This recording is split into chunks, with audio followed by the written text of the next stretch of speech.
Didik TV KPM. Okey, terima kasih Irfan. Untuk soalan yang seterusnya, kita masuk kepada bahagian B kertas 2 iaitu soalan esei. Okey, seperti mana saya rasa semua calon SPM dah tahu format peperiksaan untuk kali ini. Kita hanya ada 5 soalan esei. 5 soalan esei? 5 soalan saja yang kita tawarkan dan hanya boleh jawab 3. Bukan, nak jawab 5 pun boleh, tak ada masalah. Cuma kita akan kira 3 markah yang terbaik. Okey. 3 soalan yang memberi markah yang paling tinggi. Kita contoh, kita tengok untuk kali ini saya tak bawakan, selalunya soalan esei akan pecah, satu soalan akan pecah 3. A, B, C. Tapi untuk kali ini, episod kali ini saya akan tunjukkan 2 jenis soalan sahaja. Ya, 2 bentuk sahaja. Yang pertama, saya bacakan stimulus. Di atas ni kita panggil sebagai stimulus. Okey, calon-calon di rumah sana ataupun murid-murid tingkatan 4 di sana, calon-calon SPM juga, baca stimulus betul-betul. Sebab kerana di dalam stimulus akan membantu anda menjawab soalan. Ada clue dekat situ. Intelektual berpendidikan Inggeris dan Melayu telah dinyatakan 2 dekat sini. Inggeris 1, Melayu 1. Lepasan Maktab Melayu Kuala Kangsar MCKK dan Maktab Perguruan Sultan Idris SITC. Dari stimulus ini, anda kena clearkan pemahaman anda. MCKK untuk Inggeris atau Melayu, SITC untuk Inggeris atau Melayu. Okey. So di sini clearkan MCKK untuk intelektual berpendidikan Inggeris dan SITC untuk intelektual berpendidikan Melayu. Turut terlibat dalam perkembangan nasionalisme di negara kita pada awal abad ke-20. Di sini telah nyatakan awal abad ke-20, zaman kita dijajah, bukan sekarang. Clearkan. Soalan ini memang akan berpandukan kepada stimulus. Okey, A. Bagaimanakah golongan intelektual ini membangkitkan nasionalisme pada ketika itu? Okey, bagaimanakah kata tugas? Sebut je bagaimanakah, dah tahu itu adalah cara. Okey, kaedah mereka membangkitkan nasionalisme pada ketika itu. Pada abad ke-20, zaman penjajahan, bukan zaman sekarang. Okey, kalaupun saya tutup pada ketika itu pun, soalan akan berbunyi bagaimanakah golongan intelektual ini membangkitkan nasionalisme. Itu merujuk kepada stimulus, merujuk kepada zaman penjajahan. Okey, kena clear dekat situ. Okey, soalan A. Okey, ini kehendak soalan, macam mana nak bangkitkan nasionalisme. Ada siapa nak bantu saya jawab soalan yang pertama ni? Baik, tak lain tak bukan, kita ada 2 sahaja. Ada 2 saja. Sama ada Dalilah ataupun Nisa Zulaika. Silakan. Saya nak jawab cikgu. Silakan Nisa.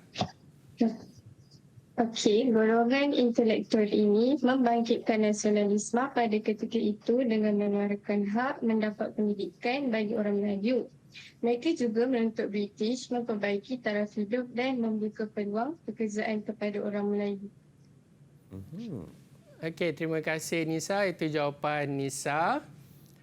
Kita nak tengok Dalilah boleh sambung tak Dalilah? Dalilah ada idea tak? Ada cikgu.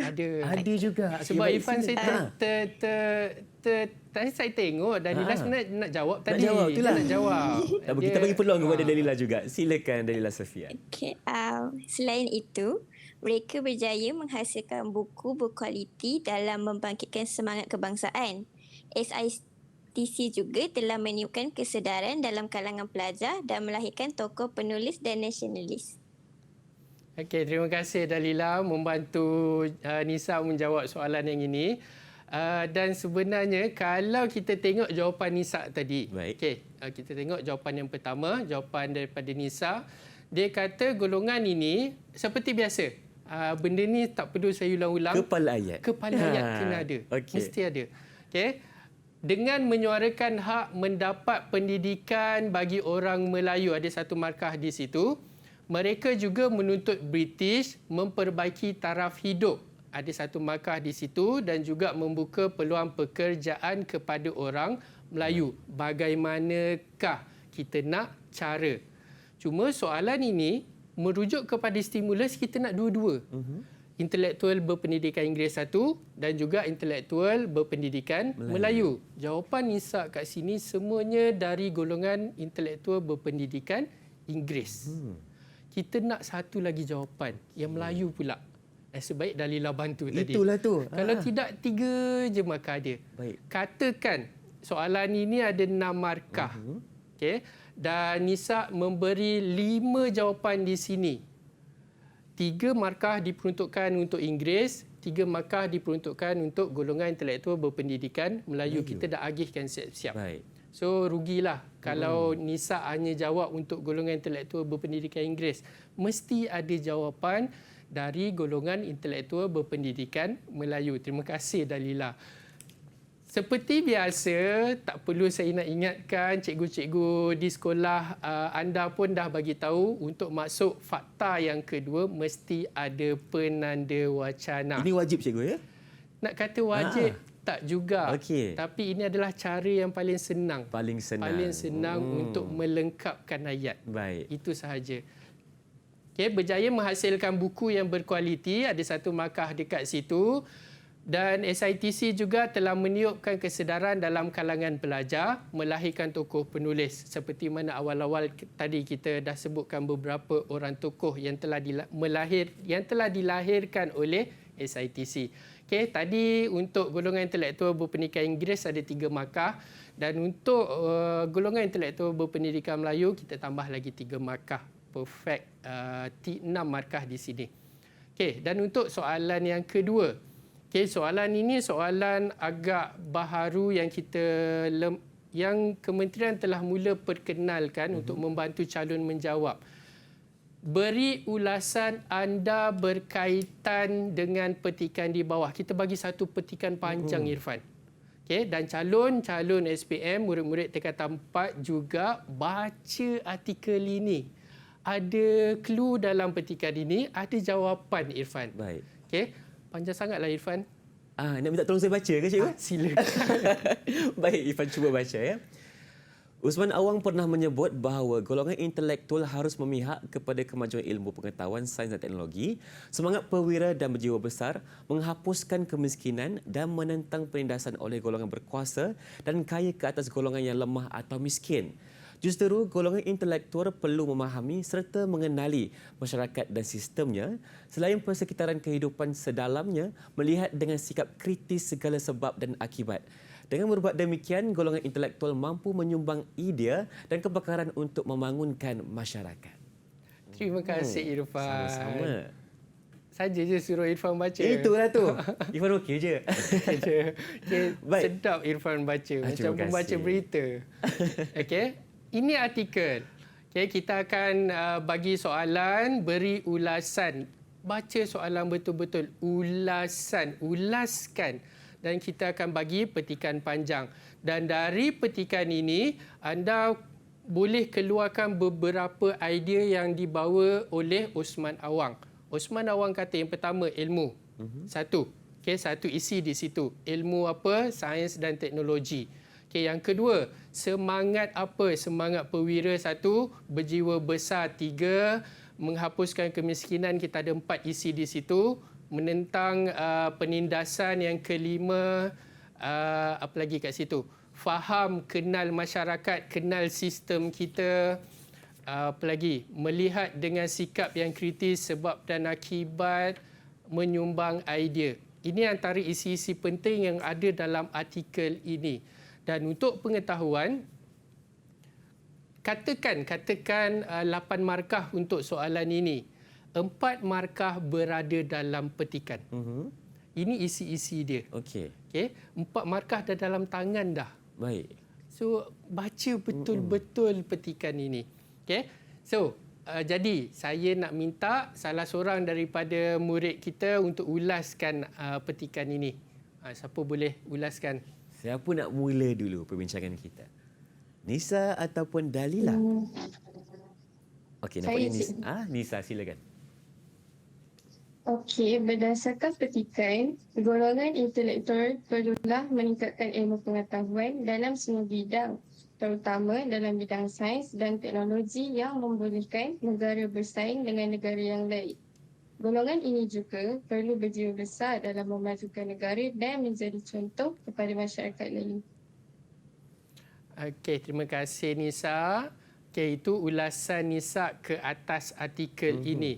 Okey, apa yang saya nasihatkan, boleh ambil bulat-bulat. Okey. Nak salin dari atas sampai bawah pun tak ada masalah. Cumanya tak ada ulasan. So markah dia total up 4 markah 4 je lah yang dia sahaja. boleh dapat. Okey. Sayanglah dekat situ. Sebab isi semuanya ada di dalam petikan ini. Okey. Kita tengok yang pertama. Nisa bagi tahu kita berdasarkan petikan. Seperti biasa kepala ayat tak perlu kita bagi tahu. Okey, berdasar petikan, golongan intelektual perlulah meningkatkan ilmu pengetahuan. Kalau ingat balik, saya ulang balik yang tadi, kemajuan ilmu pengetahuan, sains dan teknologi. Okey, dia dah gabungkan dua-dua. Cuma Nisa dekat sini dia pecahkan kepada dua, meningkatkan ilmu pengetahuan. Okey, dia ubah sikit ayat dari artikel. Sangat bagus Irfan. Okey, dalam semua bidang. Okey, Nisa teruskan jawapan dia dalam semua bidang, terutama dalam bidang sains dan teknologi. Dia ubah ayat dari artikel. Sesuatu yang sangat bagus. Jangan ambil bulat-bulat. Ubah sikit ayat dalam petikan, dapat 2 Irfan dekat situ. Okey. Ilmu 1, sains 1. Okey, 2 markah. Kenapa kena ada ilmu? Okey, Nisa telah ulaskan kat situ kenapa kena ada ilmu supaya negara kita boleh bersaing dengan negara yang lain. Sebab itu kena ada ilmu, terutama sekali sains dan teknologi. Sebab negara lain dah mula, teknologi semua dah berkembang. Betul. Kita cuba untuk follow, cuba untuk ikut perkembangan teknologi diorang. Okey, 3 markah di situ. Okey, cuba lihat dekat sini. Dari artikel ada ilmu pengetahuan, ada sains teknologi 2 markah sebab ayat telah diubah di situ, diulaskan bersaing 3 markah di situ. Okey, Nisa juga telah ambil golongan ini perlu berjiwa besar. Kenapa perlu berjiwa besar? Kita ambil dari artikel. Memajukan negara. Memajukan negara tak ada dalam petikan. Betul. Dia ulaskan kenapa berjiwa besar. Ada berapa kat situ? 2, 4, 5 markah. 5 markah dah. Okey. 5 markah je. Kalau 8 markah tak cukup lagi lah. Tak cukup lagi. Saya tambah sikit. Silakan. Okay, saya tambah. Saya ambil. Kalau saya lah. Kalau saya jadi calon SPM, tak mungkin dah. Golongan ini juga perlulah menyumbang segala idea. Menyumbang idea berada dalam petikan, dia ambil sahaja. Tapi ni, saya tambah lagi, bukan setakat idea, pendapat, kepakaran untuk apa? Bangunkan masyarakat. Kenapa nak bangunkan masyarakat? Okey, kat situ ada 1 markah. Supaya dapat memakmurkan negara dari sudut ekonomi. Kita ulaskan lagi, kita kembangkan lagi. Keadaan ini dapat menjamin kebajikan dan taraf hidup rakyat. Ekonomi makmur, kebajikan rakyat terjaga, taraf hidup rakyat akan meningkat. Ulaskan lagi. Kalau rasa tak cukup juga, boleh kembangkan lagi dari sudut kebajikan. Kebajikan apa yang kita boleh jaga? Dari sudut pengangkutan, dari sudut makanan, dari sudut pendidikan, dari sudut agama kita boleh jaga. Kembangkan idea awak. Kita dah bagi petikan, kita dah bantu. Dan usaha awak untuk kembangkan lagi idea-idea yang berada dalam petikan. Kita nak bantu. Betul. Selalunya Irfan, untuk soalan ini adalah soalan kebat. Kita memang peruntukkan 8 markah. Baik. Banyak tu Irfan. Betul. Kalau 8 kali 3, dah 24 markah. Dalam tangan Irfan, soalan yang sebegini. Betul. Jadi usahalah, usaha lebih sikit sebab kita tahu untuk soalan fakta ni agak sukar untuk kita jawab. Sebab kita punya ingatan pun agak terhad. Jadi soalan macam ni dapatkan, jawab betul-betul. Jawab betul-betul. Baik. Yeah. Didik TV KPM